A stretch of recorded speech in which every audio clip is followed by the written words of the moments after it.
there's so many cool things and updates that especially Facebook and Instagram are giving. And I think that at the end of the day, these platforms want us to stay on them, right? They want social media social, and they want us to socialize on them. And so although there are different aspects that change, and maybe there's not as many, views on something versus the other, there is a purpose behind it.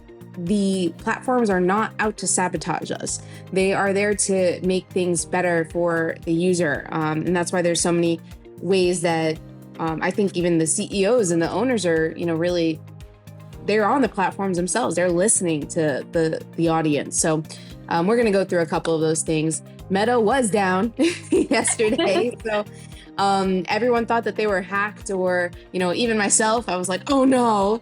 And I was like, oh, okay, because I have all the security measures in place. I'm like, what's happening here? But it is a really good reminder to not put all your eggs in one basket, right? So Instagram down, Facebook's down. Well, what else do you have as a company? Are you taking advantage of your email marketing platform? Are you growing your email list? Do you have a pop-up on your website asking people to register?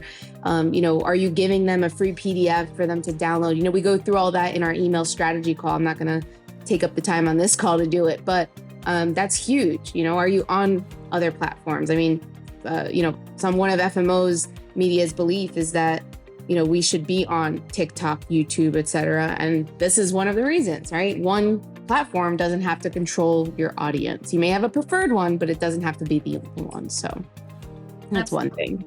We want you to be found online, wherever people are searching. Speaking of being found online, this one seems a little bit controversial. Instagram is testing a friends map, kind of like Snapchat. Snapchat has a friends map. I don't actually use friends map. So, and more so because I want to maintain my location privacy. So that's why I think it's a little controversial. It's not out yet. Maybe that's why Instagram and Facebook were both down, because they are updating the platforms to enhance their features and accessibility. And who knows, this feature could be a really great option for people. Time will tell, and certainly usage will tell too, but they are coming out with this friends map. It's going to be similar to Snapchat, where people can see where you have been. And that's where maybe it could get a little dicey depending on who you share that information with. So keep that in mind. We want safety first when we're online too. Online, not in person, Yeah, find me online, but don't stalk me in person. So yeah. Keep that in mind if you do choose to use that feature. We will not be using it for you as our clients, so we will not give away your location. But it is something that you might see come up and people talk about. And then TikTok. So this has been in the news quite recently over the last month. There's been a lot of upheaval when it comes to Universal Music Group and restricting the songs that are allowed to play on TikTok. We've been monitoring this. We're being really mindful of any kind of trending audio music that we're using on TikTok specifically, because if it's not allowed, then it will restrict the audio on that video on TikTok, and your video will be muted. And we certainly don't want that to affect your overall growth. We don't want any audio-less videos on your page. So we're being really mindful of that. That might be something that has affected your content in the past. We're monitoring that as well and looking to see if we need to archive and move on from that particular content. But I think it's certainly an interesting battle that's happening and playing out, and certainly want the best for all of those music artists who are looking to make sure that they are maintaining their own profit and authority over their music and their content. So, obviously we want the best for both musicians and the platform itself, but we want to make sure we keep you in the loop on that as well, because you might notice a few things change with regards to your content or the direction we take in the music. Mel, what are some of your thoughts on that? Yeah, I mean, I'm torn because, right, I'm not one of those artists, but I understand that they created something and that they deserve all the rights to it. But I also want access to all their cool music, and I understand, branding, and the more people that have access to that music, the more popular it could be. So it is what it is at this point. we'll find another song to use and then we move on. If I were the artist, I'm like, yeah, please use my song, but also pay me for it. I get it. Absolutely. So we obviously want to make sure that we're doing what's right by artists that are out there and according to platform rules and licensing regulations too. Now, speaking of video, YouTube is trying to catch up with TikTok, and it's finding new ways to remix videos in your shorts. So stay tuned for any further updates on that. We haven't seen anything that's worth exploring on our end. Our editors are still finding new innovative ways of coming up with content, whether they're repurposing or using AI to generate some really awesome graphics, visuals, and sound. But it's definitely worth noting that everybody's trying to catch up with TikTok. So as long as TikTok doesn't go down, right, Mel? I think we'll don't jinx it. You heard it here first, guys. Sorry. Knock on wood, fingers crossed. Yeah. My slides are a little stuck here, but let me try to, here we go, move on to hashtag strategy. So this is a big topic, and I think it's been a big topic for quite a while now, actually, not a new one, but are hashtags dead? A lot of content creators are talking about this. We've been talking about this internally with you all too as clients. I think it's worth a conversation.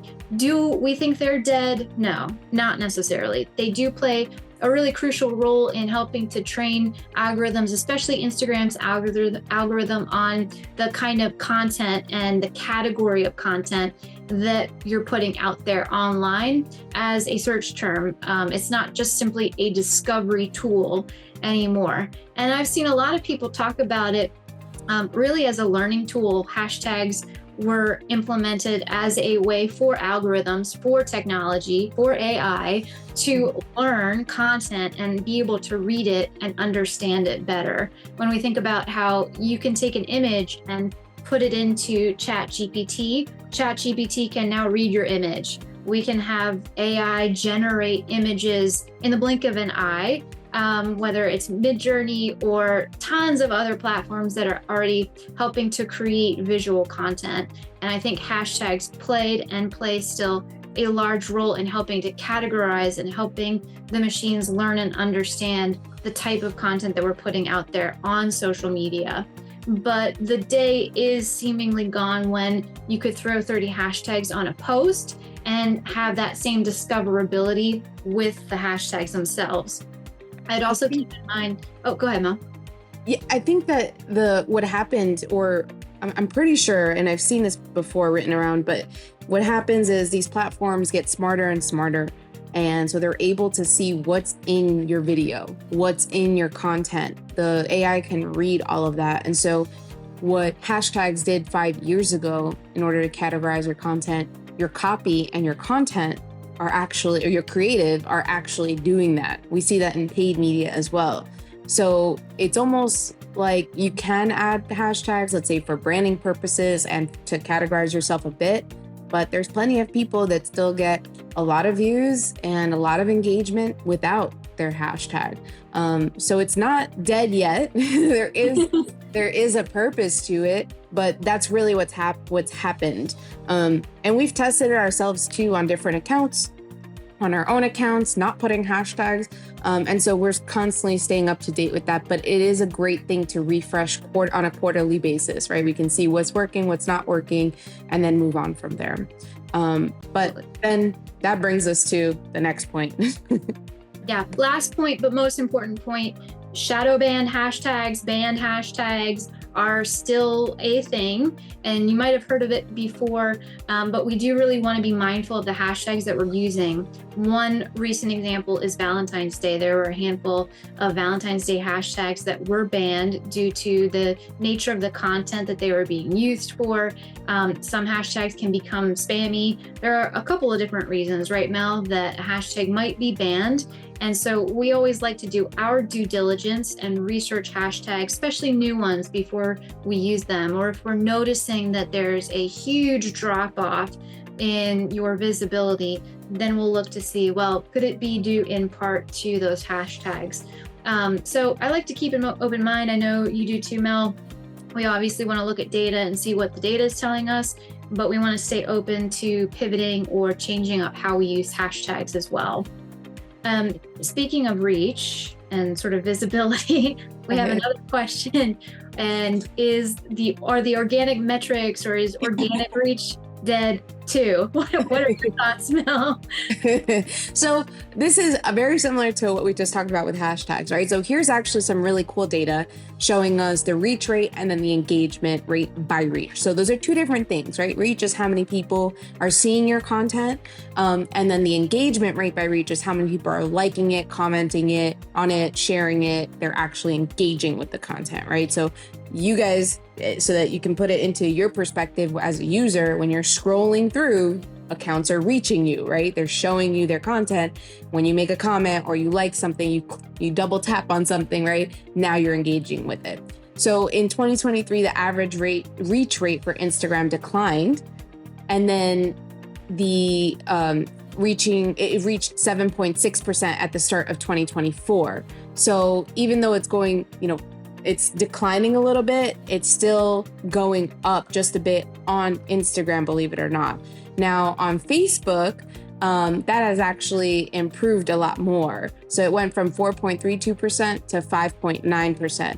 So even though I think a lot of people have been asking us like, hey, why are my views going down? Or I'm not getting as many views as I used to, or this or that.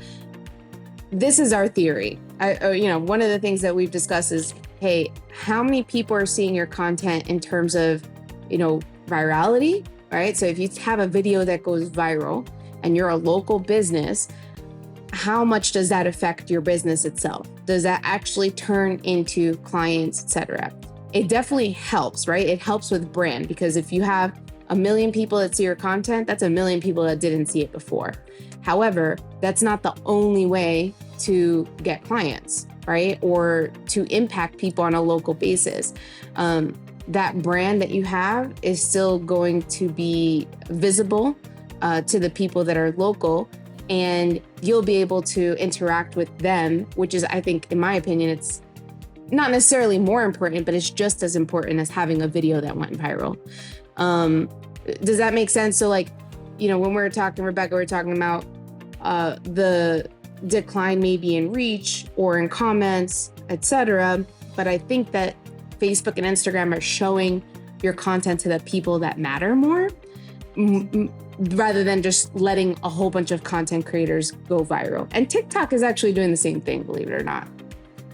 I agree. And I think it also goes back to what we're saying about the algorithms learning your content, because it has to learn who it's delivering content to, right? We're going to talk about the funnel momentarily as a good refresh reminder, but remembering ultimately the goal is to be found online, right? You want to have that digital presence so that your audience, the people that are going to resonate with you, that target audience that we talk about in the beginning with your launch and your strategy, we want those people to gravitate towards you. And obviously we want that larger audience to be huge, broad, when we're building that awareness for you, right? Virality, going viral, definitely helps with that. And it can accelerate the process. It's that element we can't control. We can set you up for it and we can strategize for it, but the nature of going viral is uncontrollable. What we can assist and support and control is that ongoing engagement and finding new ways to make sure you're nurturing that audience that you do have. And I think it's a really valid point, Mel, that you want to consider how many people do you really need to be engaged with? What's going to help move your business forward, right? And so keeping all these factors in mind, we want to be focused on the goal of growing your business. And there are a lot of different ways that we can help support that in digital marketing. And I think that's a good way for us to talk about the marketing funnel and put it into perspective too, right? You've probably all seen a version of this. There are plenty of versions out there. And whether you ascribe to the funnel or the flywheel or neither has really been top of mind for you, it is important to keep the funnel in mind, because we want to be able to find a way to drive traffic to your website, to your pages, and increase interest overall in who you are and what you do, that ultimately will help drive conversion. But you can see the top of the funnel is wider, right? Because we're trying to reach a broad audience to generate awareness of who you are. That's where we're trying to drive that traffic, to have them get to know you, engage with you, ultimately, and discover what you're about. Now that funnel gets